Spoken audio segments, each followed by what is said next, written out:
Bismillahirrahmanirrahim. Baik, terima kasih atas kesempatan yang diberikan. Sebelumnya, Assalamualaikum warahmatullahi wabarakatuh. Di sini saya Eva Pradila dengan NIM A1C019074 akan menyampaikan materi tentang sekuritas, di mana di sini sekuritas itu ada dua, yaitu sekuritas dilutif dan laba per saham. Tetapi di sini yang akan saya bahas adalah sekuritas dilutif, di mana nanti akan dilanjutkan oleh teman saya untuk sisanya. Baik, untuk mempersingkat waktu, mulai saja. Saya dengan anggota sebagai tim presentasi beranggotakan sendiri. Di sini ada pun roadmap atau bahasan yang akan kita bahas. Yang pertama itu di sini adalah liabilitas dan ekuitas. Di sini nggak akan saya bahas, tetapi ini hanya perkenalan sedikit saja. Yang kedua, pengertian sekuritas dilutif. Yang ketiga, akuntansi obligasi konversi. Dan yang keempat, akuntansi saham preferen konversi. Baik, liabilitas dan ekuitas pada materi sebelumnya sudah dijelaskan oleh teman saya untuk liabilitas dan ekuitas. Instrumen keuangan berikut ini dilaporkan sebagai liabilitas atau ekuitas, yaitu sekuritas konversi, saham preferen, opsi saham, atau waran. Ini itu dapat kita jawab apabila nanti saya sudah membahas atau menjelaskan lebih detail tentang materi ini. Baik, pengertian sekuritas dilutif. Sekuritas dilutif merupakan sekuritas yang dapat diubah menjadi saham biasa dan perubahan tersebut berakibat pada pengurangan atau dilution laba per lembar saham. Kenapa dibilang mengalami pengurangan? Karena kan nanti sekuritas dilutif ini dia dapat diubah jadi saham biasa. Nah, apabila diubah jadi saham biasa, otomatis makin banyak dia sahamnya dan otomatis yang bagi bagi labanya itu makin banyak, jadi laba per lembar sahamnya itu mengalami pengurangan atau dilutif. Contoh sekuritas dilutif ini adalah convertible bonds atau obligasi konversi, convertible preference stock atau saham preferen konversi, dan stok waran atau waran.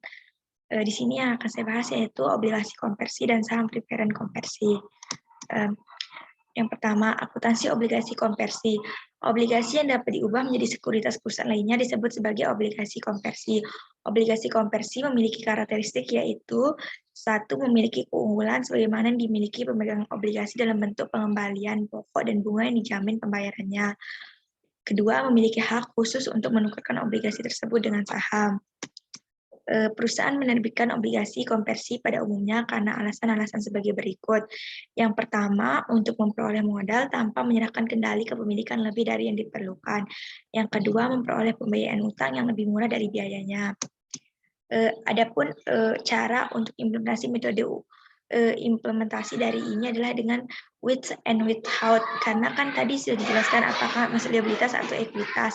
Jadi dengan metode ini adalah metode campuran, di mana yang pertama caranya tentukan nilai wajar obligasi konversi pada tanggal penerbitan dengan nilai kedua komponen. Tentukan nilai wajar komponen liabilitas pada tanggal penerbitan dengan menggunakan nilai kini, dan yang ketiga nilai komponen ekuitas adalah hasil nomor 1 dikurangi 2, yaitu dengan keterangan tanpa komponen liabilitas. Baik, di sini untuk bisa menambah pemahaman kita, langsung saja ke contoh soal ya. Jadi PTA menerbitkan 2.000 lembar obligasi konversi pada awal tahun 2019. Obligasi konversi jatuh tempo dalam waktu 4 tahun dengan tingkat bunga nominal 6% dan diterbitkan pada nilai nominal $1.000 per lembar.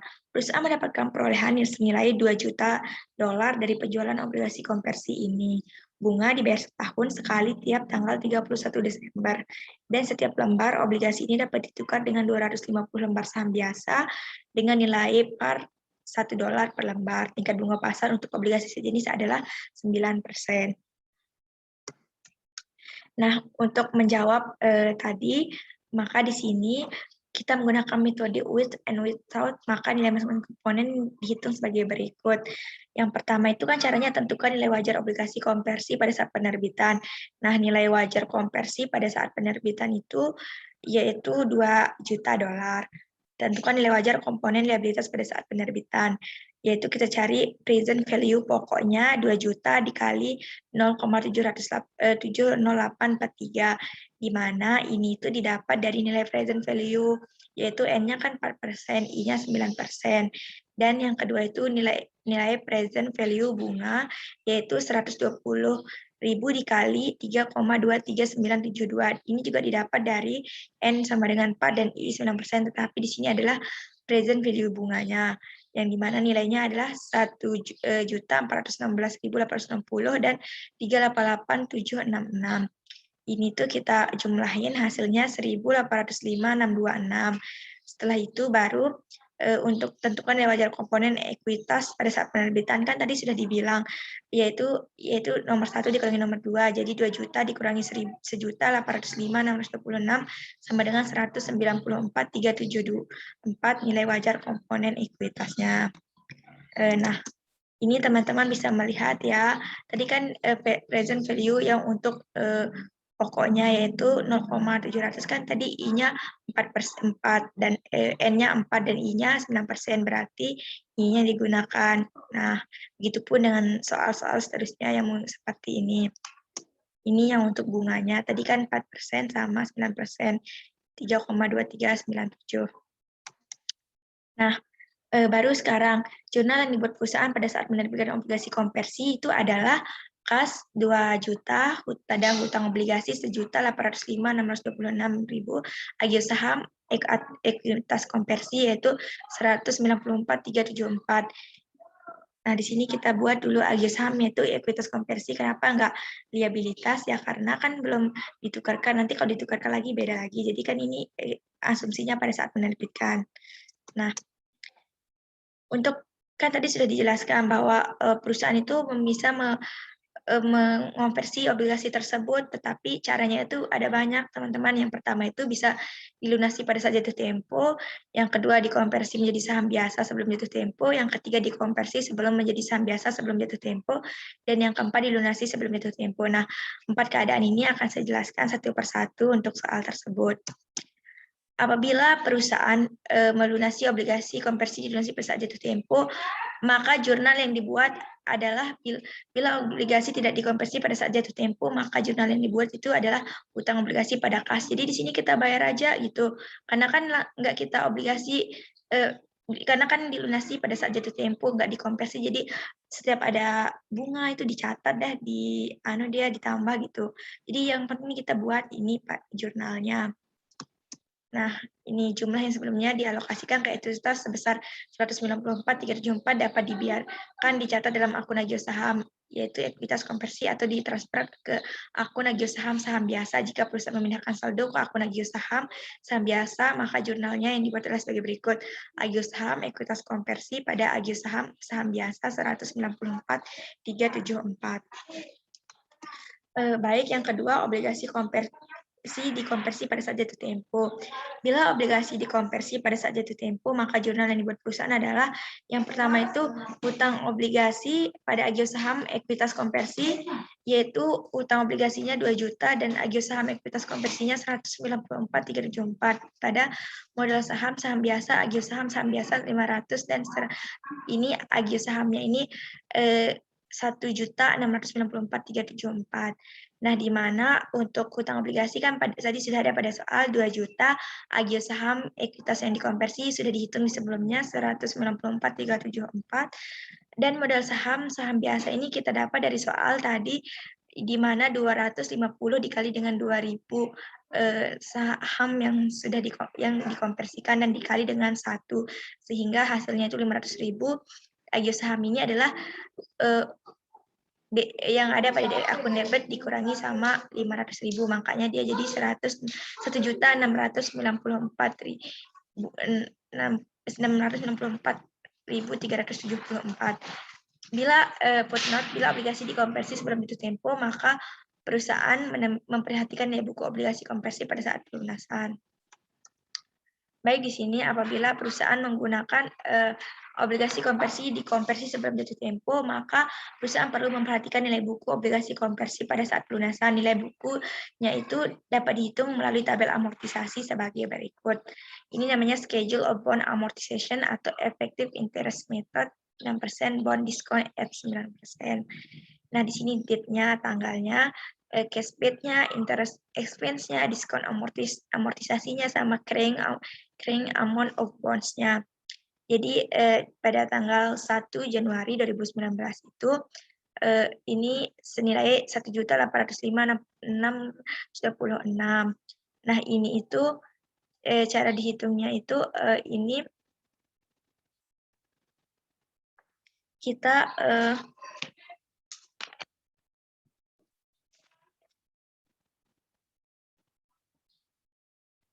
maaf sebelumnya. Cara hitungnya itu ini tuh pertama itu kita carrying amount-nya ini itu dari present value liabilitasnya ya kan yang di awal yang tadi sudah kita hitung, yaitu nilai PPL-nya itu 1.805.626.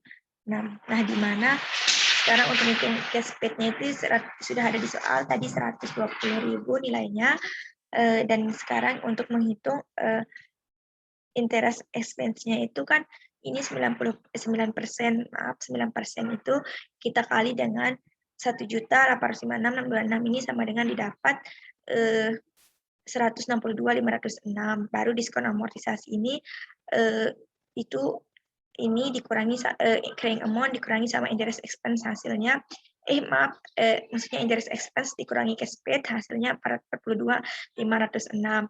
Baru yang kedua sekarang ini carrying amount ini kita tambahin lagi dengan diskon amortisasi, maka hasilnya 1.848.132.000. Nah, baru ini tuh kita kali lagi 9%, hasilnya 166.332. Ini kita kurangi ini, hasilnya 46.332, baru ini kita jumlahkan lagi hasilnya 1.894.464 sampai seterusnya hingga menghasilkan 2 juta. Dengan asumsi bahwa obligasi itu kan kita pada soal ini asumsinya itu dia dikonversi pada tanggal 31 Desember 2020, maka jurnal yang dibuat adalah, nah kan teman-teman bisa melihat nih pada 2020 ini 1.894.464. Nah, ini yang kita jurnal sekarang. Makanya hutang obligasinya 1.894.464, agio saham ekuitas konversi 194.374, modal saham biasa 500, agio saham ini sisa dari debit dikurangi sama ini sama dengan 1.588.838. Jadi agio saham ini adalah pokoknya agio saham ini adalah semua yang debit dikurangi kredit atau sisanya itu di agio saham. Baik obligasi konversi dilunasi sebelum jatuh tempo bila diasumsikan obligasi konversi dilunasi pada tanggal 31 Desember 2020, diketahui nilai wajar obligasi konversi pada saat itu adalah 1.965.000 dan nilai wajar komponen liabilitas adalah 1.904.900.000, maka perhitungan yang dilakukan adalah sebagai berikut. Yang pertama itu menghitung keuntungan atau kerugian komponen liabilitas present value komponen liabilitas 31 Desember itu kan 1.904.900 pada soal. Nah, ini nilainya tadi kan pada soal yang udah pada amortisasinya itu 1.894.464 kita sama dengan kita kurangi jadinya dia itu kerugian penyelesaian hutangnya. Yang kedua, menghitung penyesuaian terhadap ekuitas nilai wajar obligasi konversi 31 Desember 2020-nya kan 1.965.000. Terus komponen liabilitasnya itu 1.904.900, maka nilai wajar komponen ekuitas pada 31 Desember itu 60.100. Nah, baru kita buat jurnalnya yang di sini. Jurnal yang dibuat adalah utang obligasi, agio ekuitas konversi, dan kerugian penyelesaian hutang, dan kasnya segini totalnya dari yang debit ini. Ini tuh dari yang kita hitung. Baik, bisa juga di sini inducance conversion. Perusahaan yang menerbitkan obligasi terkadang mendorong obligasi untuk melakukan konversi lebih cepat. Nah, misalnya perusahaannya ini ingin obligasinya lebih cepat dikonversi, maka dia bisa menggunakan inducance conversion ini untuk di mana untuk mengurangi beban bunga yang harus diberikan, perusahaan menawarkan iming-iming atau sweetener agar pemegang obligasi mau melakukan konversi itu lebih awal. Iming-iming ini diakui sebagai beban periode berjalan. Contohnya di sini yaitu perusahaan menerbitkan obligasi konversi bernilai par 1 juta yang dapat dikonversi menjadi 100.000 lembar saham biasa bernilai par 1. dolar. Ketika diterbitkan, perusahaan mencatat agio saham ekuitas konversinya itu senilai 15.000. Perusahaan yang ingin menurunkan beban bunga yang harus dibayarkan dengan menawarkan kas 80.000 kepada pemegang obligasi jika mereka mau mengkonversi obligasinya lebih awal. Jika konversi terjadi, maka jurnal yang dibuat perusahaan itu adalah sebagai berikut. Di sini beban konversi 80.000, agio saham ekuitas konversi 15.000, utang obligasi 1 juta. Modal saham biasa 100.000, agio saham biasa 915.000, dan kasnya itu 80.000. Nah, baru yang kedua ini akuntansi saham preferred konversi, di mana saham preferred adalah saham preferred yang dapat dikonversi menjadi saham biasa. Saham preferred konversi diakui sebagai bagian dari ekuitas. Ketika saham preferred dikonversi atau dilunasi, maka perusahaan tidak mengakui keuntungan maupun kerugian. Contohnya itu seperti ini. PTA menerbitkan 1.000 lembar saham preferred konversi bernilai par $1 per lembar. Saham diterbitkan dengan harga 200 per lembar. Jurnal yang dibuat untuk transaksi ini adalah kasnya itu 1.000 dikali 200 sama dengan 200.000. Modal saham preferred-nya 1.000. Agio sahamnya itu ekuitas konversi, sisanya berarti 200.000 dikurangi 1.000, yaitu 199.000. Jika setiap saham kemudian dikonversi menjadi 25 lembar saham biasa bernilai par $2 per lembar dan memiliki nilai wajar 110, maka jurnal konversi ini adalah modal saham preferred 1.000, agio saham ekuitas konversi 199, dan modal saham biasa 50, dan sisanya agio saham biasa 150.000. Jika saham preferred konversi dilunasi pada nilai wajar, maka jurnalnya adalah modal saham preferred 1.000, agio saham ekuitas konversi 199.000, dan saldo labanya 210.000, kasnya 410.000. Jadi sekian yang bisa saya sampaikan. Terima kasih atas kesempatan yang diberikan. Apabila ada pertanyaan atau tambahan, teman-teman bisa mengirimkannya melalui kolom komentar atau melalui WhatsApp grup kelas. Dan terima kasih atas kesempatan diberikan. Sekian. Wabillahi taufiq wal hidayah. Wassalamualaikum warahmatullahi wabarakatuh.